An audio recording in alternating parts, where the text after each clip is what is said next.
নমস্কার বন্ধুরা, তোমরা যারা পায়রা পোষো তাদের একটা উল্লেখযোগ্য ট্রিটমেন্ট দেখায়। অনেক দাদা আমাকে ফোন করে বলে যে বাচ্চা বড় হচ্ছে না কেন, বা হট করে মরে যাচ্ছে কেন। এটার একটা উল্লেখযোগ্য কারণ, এখন প্রচুর গরম পড়েছে। গরমে দেখবে কবুতরের জলে যেন ঘাটতি না হয়, যার কারণে যখনই লফটে রাত্রে আটকানোর সময় উঠে দেখবে কবুতরের পেট দেখো শক্ত হয়ে আছে।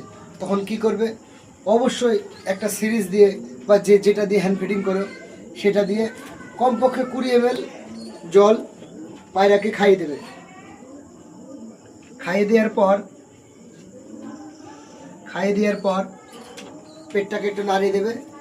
এতে করে কবুতরের হজমের গন্ডগোল হবে না, জলের ঘাটতি হবে না, কবুতর থাকবে সুস্থ আর গ্রোথটাও হবে ভালো।